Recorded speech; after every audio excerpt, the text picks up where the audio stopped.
How you doing, everyone? It is the Get Loud podcast presented by SeatGeek. Oh, right there, baby.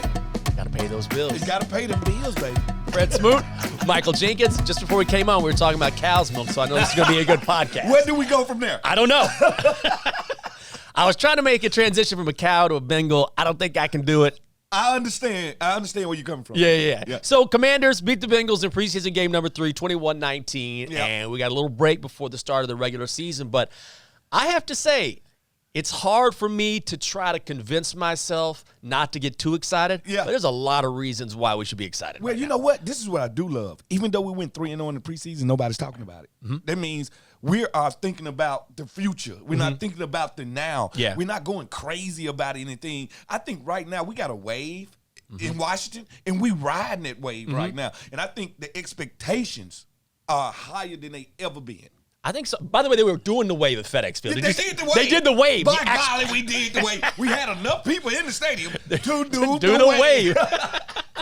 So we can talk about all sorts of different position groups. Yeah. I'll throw out DBs because you're a DB. Emmanuel Forbes has looked great. And also Quan Martin got his. Yeah. So this is going to be one of those position groups where some tough decisions are going to have to be made because a lot of guys showed out. Yeah, you know what? As a person that played the game and a person that's emotionally attached to the game, I loved this time of the year, but I hated this time of the year. I loved it because football is about to start, the real games.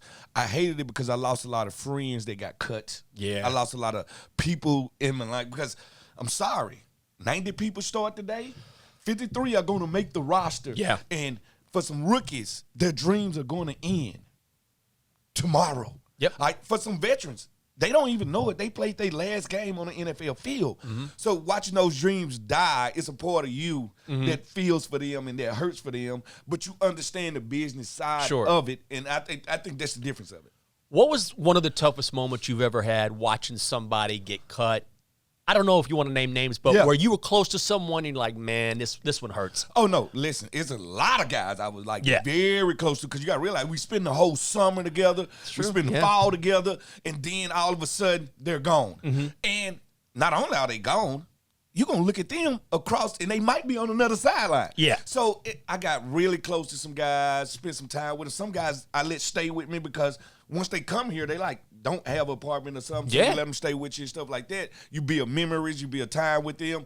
I won't bring in the names, but there's a lot of guys that I just like, man, I can't believe it. And I felt for them. I felt for them. And we also know that even for some of these guys who don't make this roster, there's going to be some guys who show up elsewhere who will make a name for themselves. And do big things. Yes. Like the thing about it is, just because it don't happen here, don't mean it won't happen. And that's the thing about this voyage in the NFL. It's some ups and downs. It's some, like, listen, I always tell people, it ain't nothing like sitting at home, watching ESPN, and find out you just got traded through the ticker. Like, nobody has to do that with their job. Like, nobody has to do that with their job, and now you got to look at your wife or your girl and tell her, we're moving to Minnesota. Right. It's a totally different thing, and it's a totally different life, and I think athletes are built for it. We're mobile like that. Have you had that happen to you before where you find out something via a ticker? Well, when it was over with, I kind of felt it because my body was there. Yeah. And plus, talking to the front office, I was like, you kind of knew. I kind of knew. So my career was not full of surprises. It was kind of like laid out for me. And I kind of took it into my own hands. Like, even when I was in Minnesota, I was unhappy. Like, I was happy with the money. I was unhappy day to day. Why? Living life. Because it wasn't D.C. It wasn't, Yeah. I wasn't happy with my off the field life. Okay. I was happy with my on field life, but it started to bleed into my on the field play. Yeah. So I was like, I have to get back home. And I jumped on the phone with Coach Gibbs. I just called him out the blue and like, Coach, I want to come home. And he was like, will they trade you back? And he was like, because if they will, we taking you. I got on the phone with Ziggy Wilf, and I was like, Ziggy Wilf, I really do want to go back to Washington. He was like, do they want you back? I like, yeah, I just got off the phone with Coach Gibbs. It happened 24 hours later. Did it really? Back. Like, I was back, and I kind of took it into my own hands to say, you know what? It'll do me better if I go back home. Yeah. And this DC has always been home for me. Man, we got a lot of stuff to get to, but you were talking about Coach Gibbs. We might as well talk about him now. Yeah. So when you came back, and when he came back, you were telling this crazy story where you were being interviewed by what, ESPN? Yeah. And in some way, it sort of you kind of manifested him coming back. Yeah. Oh, it was one of these things where Coach Spurrier had just, out the blue, retired. Just, I'm through. What was his famous quote? Hey, guys. Oh, he got a lot. Not very good. Not good. Hey, we ain't very good, and that's okay. At the end of the day, I remember one time we were playing a game, and we got beat to death. It was like 35-0. And Coach was like, hey, guys, hurry up and shower. Let's get out of here for a football game break out again, because we ain't ready for it. Like, he just, once he retired, and I understood this about Coach, he was a college guy. He loved it. That's his Some guys lane. are just built for the college game. That's his lane, the old ball coach. And he quit, and I'm driving down 95 because it's the end of the season. I'm driving back to Mississippi, going to see my folks. Yeah. ESPN calls me like, can you do an interview? And I'm like, I'm driving through South Carolina. They're like, stop in Atlanta at the CNN building, do an interview because Coach Spurrier just retired. So I'm driving like, wow, Coach Spurrier gone, who gonna be our next coach? And I'm thinking in my head, like, who would I love to play for? And I was like, the only person that ever brought a ring to this city is Joe Jackson Gibbs. So I said, AKA the Joseph, that's what I call him. I said, you know what? I'm gonna put it out there in the atmosphere and see what happens. They asked me, who gonna be our next coach? I said, I hope it's Coach Gibbs. He's the only person that brought a championship here. I would love to play for him. It would be an honor for him. I get a call a couple of hours later, like, thank you. And I'm like, who is this? He like, this Joe Gibbs. I like, what are you thanking me for? He was like, because I have been thinking about coaching for the last couple of months. I just didn't know how to tell my wife. I just didn't know how to bring it up to her. And we're sitting here watching ESPN and watching your interview, and we look at each other, and she like, Joe, what you gonna do? And he was like, I'm going back. And I feel good because I kind of feel like I was the catalyst for it. So it was like, you broke the ice for him. I broke the ice for him and made it easy for him to find his way back. So when he came back, I literally flew back here, and it was like the best experience of my life. Yeah. I wasn't meeting a coach. I was meeting a granddaddy figure. And that's the relationship we have. Like, very close. It was more intimate than I have ever been with a coach ever before in my life. And I'm very close to Jackie Sherrill. I was very close to Marshawn Hyman. He drafted me, but me and Coach Gibbs, that was different. And I still to this day go see him in Carolina like that's my guy. So the fan base, clearly, everyone loves Joe Gibbs, not just because of his football acumen, but because of the kind of person that he is. So what is it, since you know him, what is it about him? Can you go more into just the specifics of the kind of person he is that draws you to him? The kindness, the thoughtfulness, the person. Yeah. The presence, who he is, what he teaches. Like, when he first met me, he was like, I'm more entertained and I'm more intrigued by the person of Fred Smoot, not the player. Oh, that means a lot. He literally told me, some people are built to play football. I feel like you're one of those people. And I was like, why you feel like that, Coach? Because you're like, most people, they gifted. They don't love to practice. You come out here every day laughing, enjoying practice. That's different. And he really helped me be in tune with the person. And I always told me this, don't you ever lose track of the person of Fred Smoot. Don't get trapped in the player.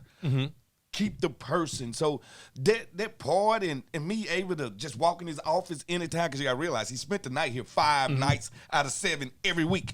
So I knew he would be here no matter what. And I just walk in his office anytime. I had that connection to him. So when I went to Minnesota, I'll never forget this. Bus Cook, my agent, we signed a contract in Minnesota. Okay. Big contract, my biggest contract. And I just couldn't stop crying. And Bus was like, are you just that damn happy that you just can't stop crying? Right. And I like, nah. I say I'm hurt because I'm leaving Coach Gibbs. I don't want to leave Coach Gibbs. But you were that connected. We was that connected, but I also knew we were so messed up under the cap at the time that he couldn't sign us. Me, Antonio Pierce, he wanted all us to stay here. Yeah. But we were still paying Deion Sanders that hadn't played for us for 4 years. So we were still playing guys that weren't even on the team. And I'll never forget when I signed the contract, I just could not stop crying. And I woke up the next day and I was like, what's wrong with you, dude? This should be the happiest day of your life. And I was like, I just did not want to leave, but I knew what I had to do personally. I feel like, too, and I've had this happen, I think everyone has, when you feel like whoever your boss is, head coach, whatever, they actually care about you and like you, then all of a sudden it's different. You're not just a number. You're not just an employee. Like, oh, you actually appreciate me, and that makes you a lot more loyal. Well, I looked at it as this. This is the same guy that won 3 Super Bowls with Joe Theismann, Mark Rippon, Doug Williams, Coach Darryl Green. This guy that coached numerous Hall of Famers, and he looks at me as one of his top guys.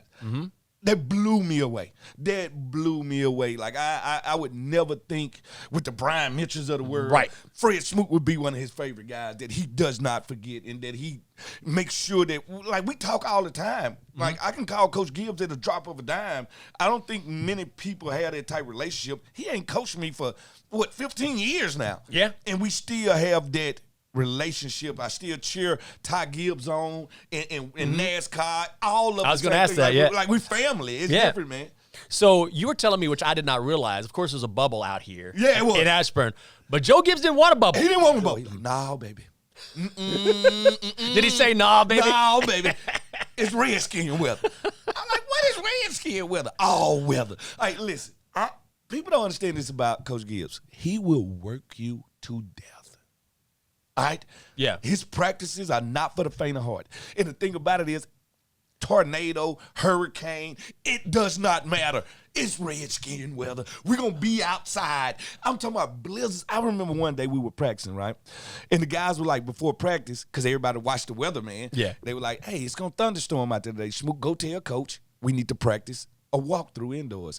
I go upstairs. Oh, wait, someone told you to go tell him? No, that's what they did. The whole locker room knew that me and Coach had to. So I was like the youngest son that you always go tell. You're the middleman, yeah. I'm the middleman. So they like, go tell Coach we can't practice today. So I go up there. I'm like, Coach, you know if it's a thunderstorm, he's like, yeah, baby.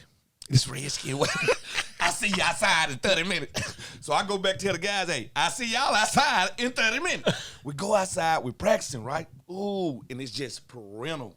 Rain, dripping, and coaches out there, no hat on, no anything. He just loving it. He just showering in it. And then lightning hit. Now, that's the one thing that can stop any football practice or game. And I looked at him, and the water just pouring down my face. And I said, Coach, that's a damn shame. It took Jesus to send lightning for you to ease up on us. And Coach just could not stop laughing. He was like, through. And I was like, man, that's the thing about him. He all about how much work do we put in. That's what we get afterwards. And I think that's what he taught us is, at the end of the day, whatever you put into this game is what you're going to get out of it. Isn't that funny, too, how old school coaches, they love nothing more than when it's cold outside. They love adversity. Oh. They'll put on the shorts. They love adversity. That's their thing because they know that's the true test. That's the true test of a man. Yeah. What are you doing when it ain't good? That's the true test of a man. Not when it's good, when it's not good. Man, we had a coach back in high school, and this was a guy where it could be 30 degrees outside. Yeah. Short sleeves, didn't care, and he would always have one-liners. Yeah.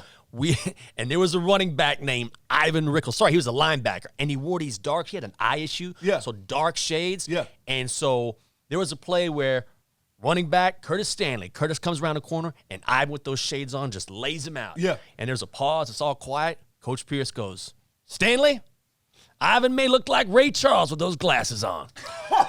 But he can see you, and I guarantee you, he's going to hit you. And that's real. Yeah, that's real. That's so real. And that's what I love about coaches. They have this connection with us where they see us at our best and they see us at our worst. Like when the game not going good, they got to pick us up mentally. When the game is going good, they got to tone us down to put us in the middle. So I think we have a relationship with them. And think about this. We spend more time doing a year with our coach than we do with our mate. Good point. Like, so that relationship has to have some functionality to it. And that's why I love Coach Gibbs and I love Greg Williams because they practice us to the max. They literally put you to the stove and say either you're going to do it or you're not. So when you have a head coach like that, how is he with you versus – clearly you had a good relationship with him, but how is he with you versus younger guys, the rookies? Well, Coach Gibbs was very good with the rookies. And he kind of let us as veterans handle the rookies. And – we would do the rookie show every year, and he would make sure that I got with the rookies. I helped them through their routine because he know I love to write. I love to like do shows. I'm an entertainer. I love to entertain, and he would tell me, go help them out. Make sure it's a good show. And all we would do during the show was mock coaches, mock what they do, how they say it, and make them sing and stuff like that. And he knew they were bringing us together. Yeah. Like, he knew I was very, like, welcoming, and I would make it easy for the rookies to understand that they are part of a bigger family. Right. And he knew I wouldn't press them to the fire to the point that I'd turn them away and they'll run away. He knew I would bring them in and make them feel like part of the family. And that did a lot for me also, because I got to know every inch of the team. I'm one of the few players that knew every 53 player on the roster. Hell, I'm connected to the 70s. Like, I talk to Joe Jacoby. I talk to Doug Williams all the time.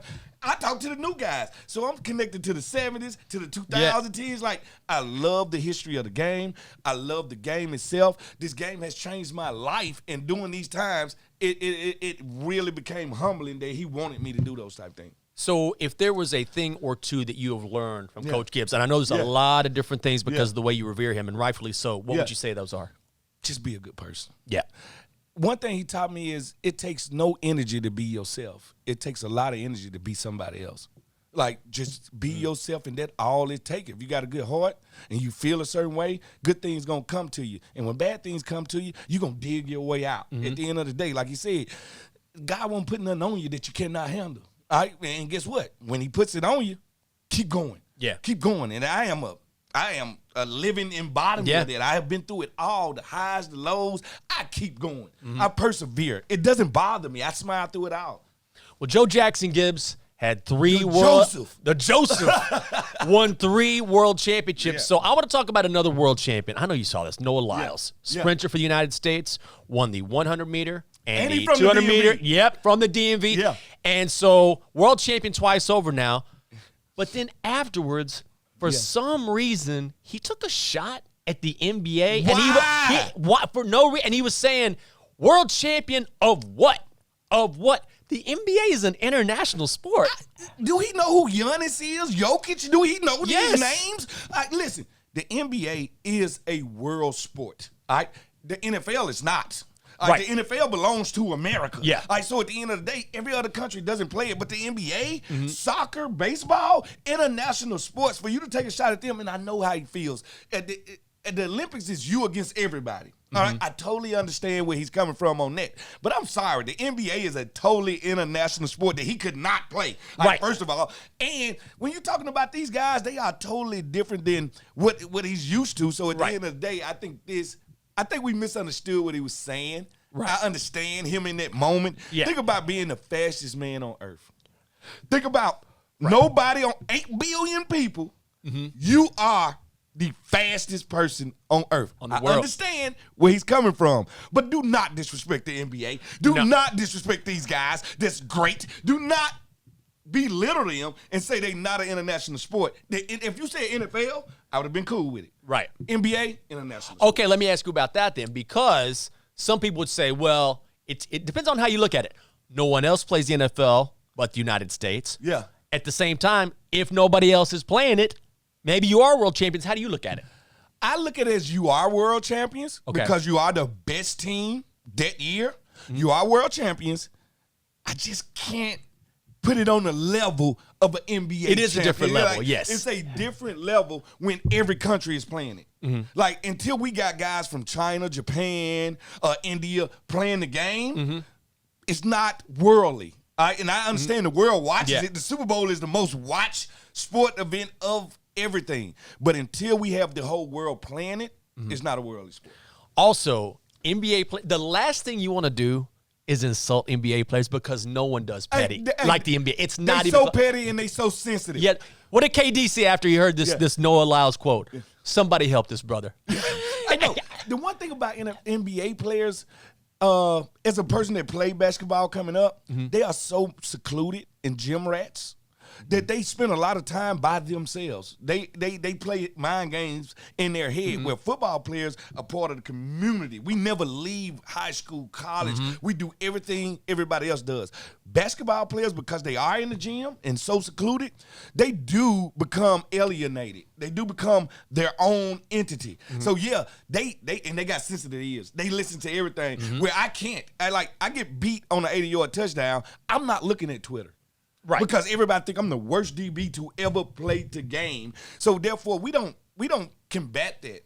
Where basketball players, they wanna confront it. They want it all. We have some breaking news that you Commanders fans are going to want to hear. It is official. SeatGeek is now the official ticketing partner of the Washington Commanders. That's right. The deal is finalized, and SeatGeek is the newest member of the Commanders family.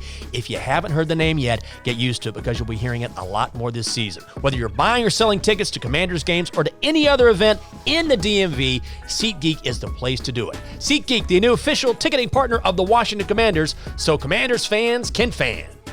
What's the worst haircut you ever had? You know what? I'm one of them guys.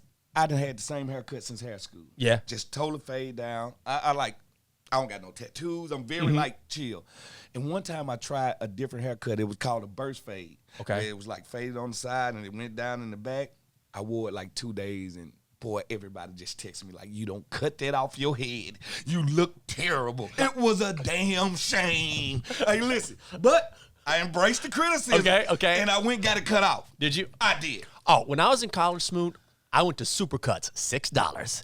And $6. You can't get nothing you can't get a sneaker for $6. Because I've had sideburns forever, right? And this is when my eyes quit taking the contacts. I couldn't wear contacts. I had to get surgery on my eyes, but I couldn't see. And so this dude cuts my hair, and he's like, how's it look? I was like, it looks pretty good. But then I got home, and I swear to God, I was looking in the mirror, and I got up real close, and this sideburn was fine, and I swear to God, there was a strand of hair. You could flick it with your finger. Yeah. And I was like, what is this? It was this? Western sideburn? Wispy.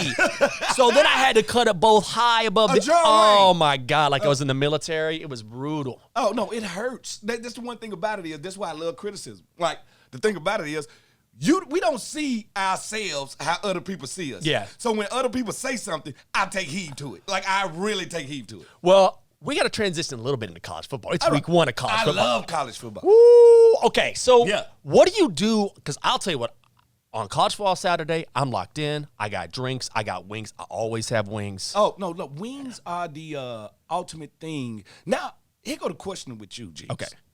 Is it a such thing as boneless wings? Because I don't think No, they exist. no. I think it's an oxymoron. They're nuggets. They're chicken They're tenders. nuggets, yeah. They are chicken tenders. Like, you want me to believe that a boneless not a chicken wing. is walking around here? No, he's not. You rename tenders, and now they blowing up.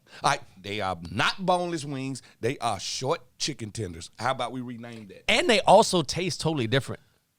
I think because it's breast meat, right? Yeah. All right, so guess what? Because you don't get the dark meat in there, too. Hey, they are not chicken wings, and I want America to stop that.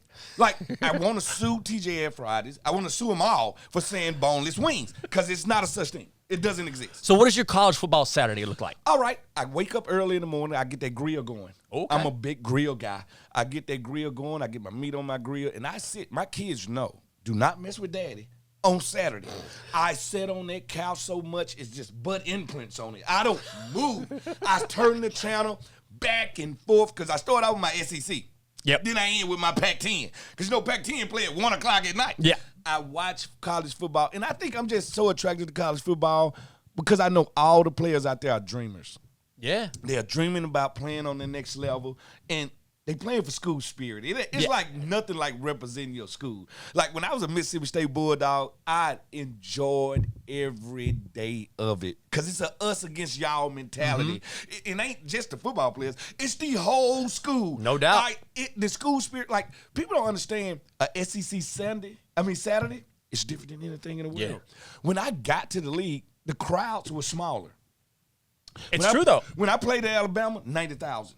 I played at LSU, 100,000. I played at Auburn, 80,000. I'm sorry.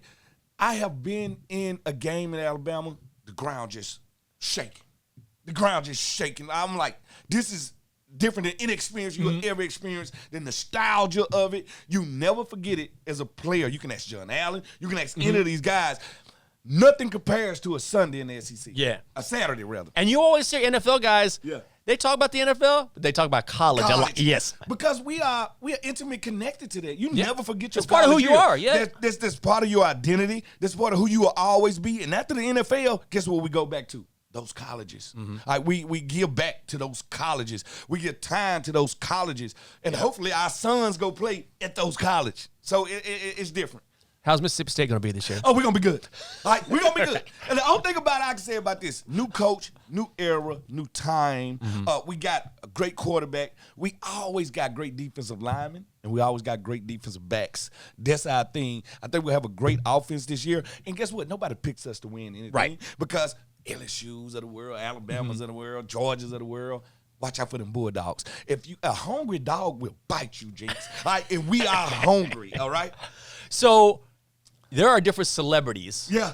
in Hollywood, wherever, and they have their teams, right? Yeah. Ashley Judd's a big Kentucky basketball fan. Matthew McConaughey's a big Texas football fan. Yeah. Huge Redskins fan. Yeah, yeah. Commanders fan now. Yeah. So I know you know him Yeah. quite a bit. What has been your coolest celebrity run-in at a game or anywhere? Well, You've had a few. Me and Matthew McConaughey very close. I talked to him. I've interviewed him many times. He loves Washington. Like, Yeah. that's his thing. And actually, I can say this. As a celebrity, my jersey is in his basement. He probably the biggest celebrity that my jersey is in his basement. And you know his mom lives with him. He loves his mom. Like, I enjoyed it about him. He's a Southerner, and he's very much like me. We don't take ourselves too serious. Yeah. And I love that about him. He's very just salt of the earth type person. I enjoy talking to him. He believes we're going to win the Super Bowl every year. That's the only thing I just disagree with him all the time. Sometimes Yeah. I be like, Matthew, we're not going to be that good this year. Yeah. Long as we beat the Cowboys, that's all that matters, because you know he lives in Texas. Oh, so, yeah. like, he loves the fact that he gets to talk to us. And I was shocked the first time I talked with him, because he was more excited to talk to me than I was to talk to him. It blew my mind away. So most definitely Matthew McConaughey, one of the best Washington fans of all time. Hey, one of my good friends, I can say that. Yeah. But the biggest celebrity, probably Michael Jordan. Hey, think about this. That's a good one. When I got to Washington in 2001, the football team had Darryl Green, yellow jacket, Bruce Smith, yellow jacket. The basketball team was Michael Jordan and the Wizards. We had Yager and Lemieux with the Sox. I mean, with the hockey Caps. team. It was just star-studded, but they was all old veterans. And I ran with Bruce Smith. Bruce Smith was my dude. He kind of took me under his wing. And boy, him, Charles Oakley, and Michael Jordan, they was all close. So they brought me in. He brought me into the fold, and I used to just go everywhere with them. And I was just blown away because, first of all, if you're with Michael Jordan, Charles Oakley, and Bruce Smith, nobody knows who the other guy is. I was the other guy. Right. I was the other guy just tagging along. And I never forget, he threw me a birthday party. Bruce Smith and Michael Jordan threw me a birthday party, and it was electric. And I had never seen somebody walk into a place and the music just stop and everybody just watching him as he walks through in slow motion. I'm like, am I the only person seeing this dude walk in real time in this slow motion? And it's Michael Jordan just walking through here, and it just blew everybody away. And I was like, you know what? I made it. That's when I figured that I made it. Michael Jordan is throwing Fred Smoot a party.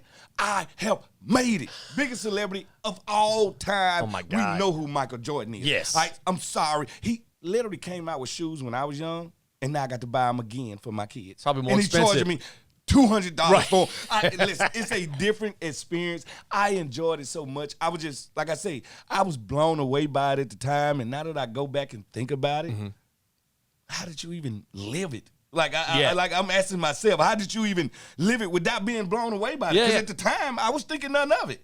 I was 20 years old. Like, I was thinking none of it. So I have met Morgan Freeman. And listen, Morgan Freeman has the voice of Jesus. He does. He does. And he got a beef for him in Mississippi. People don't understand that. He has Really? like 200 acres in Mississippi, and he has nothing but bees on his land. Really? Well, you know, if bees come up missing, we're through.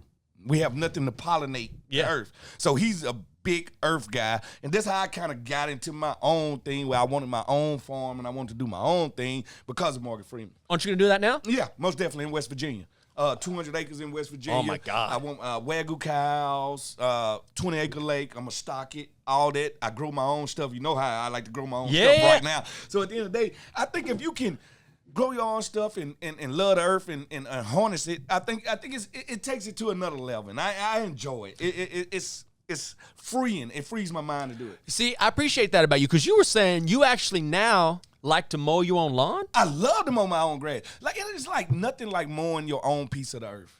Like, I think once you become a house owner, a homeowner, It's a privilege to mow your grass. And plus, when I tell my boys to go out there and mow the grass, they don't do the job right. I want my lines certain ways. Yeah. You know, I do it in like a baseball field. Yes. And it's relaxing now that you can put your earbuds in. I can listen to music. I can listen to YouTube. I can listen to a podcast, a breakdown while I'm doing it. It's fulfilling to me. And the smell of grass. It does something. I'm an ex-football player. When you have freshly cut grass. It smells a certain way. It feels a certain way. I want to just lay in the grass and make butterflies in it. I enjoyed it. I used to love it when I was younger. The problem is, when I was younger, my brother and I had to split up duties. We lived on about an acre. Yeah. And we had to mow the grass, weed eat, edge, and then one thing happened. I'm a small town in Texas. We won Yard of the Month from the Chamber of Commerce. Worst thing to ever happen, because then Mom was like, the expectations are because in a small town, people would drive by. Let's look at the yard. Let's look at the Yard of the Month. Yard in Texas. Oh, and so all of a sudden, every 2 days, we're out there trimming it up, edging again, making sure it looked good for everybody. Worst thing to ever happen. See, I was a crook. My dad used to be like, mow that grass before I get home. I would go break the lawnmower, like take a wheel off. Like I was thrown. Like I was totally thrown. Because I wanted to go play football. I wanted to go do something else. And that's the fun thing about it. My mom was pregnant with me and didn't know it. Okay. She was playing football with my uncles. My uncles tackled my mom. She started to throw up. They took her to the hospital and they said, "You are pregnant." She found out she was pregnant with me playing football. So I was just meant to play the game. You were playing football before you were out of the womb. I was even out the womb. I was already getting tackled and on the field. So when Coach Gibbs told me, I think you was born to play football, it hit me in a different way. You were. I was born to play football. Born to play football. So I had no other job choice. Before we wrap things up, we got a week before week 1 against the Arizona Cardinals. What are you doing this week off? I'm just going to enjoy it. I think I'm going to go down to North Carolina and see Coach Gibbs. Oh, are you? That's something I do all the time. Love that. I'm going to go down to North Carolina, enjoy a couple of weeks with him. A couple of days with him. Enjoy that. And plus, we can't let this podcast go by without talking about a wrestler, at least a wrestler. And guess what? Coco Bewell is the dude of the week. Most definitely, Coco Bewell was the character. And I love to bring my wrestling up. I can't believe you went Coco Bewell. I was so mad when I found out it was fake. Oh, my God. When I found out Mean Gene Oakland was literally just acting. He was in on it. It threw me off, man. I love the Macho Man Randy Savage. I thought he was a character. And I watched some on Netflix, and Hulk Hogan was like, he can't turn it off. Nope. He cannot turn it off. So he would just get out the ring and be every day, and Hulk Hogan would call and be like, "What up, Hulk?" Like, he could not turn it off. Like, so I enjoy people that can't lead a character. You got to get the name in. Yeah. Once a podcast. Andre the Giant? No. Andre the Giant, we going to get loud for you, Andre. All right, there we go. That's it for the Get Loud podcast. Fred Smoot, Michael Jenkins, presented by SeatGeek. Enjoy the week. Week 1 coming up.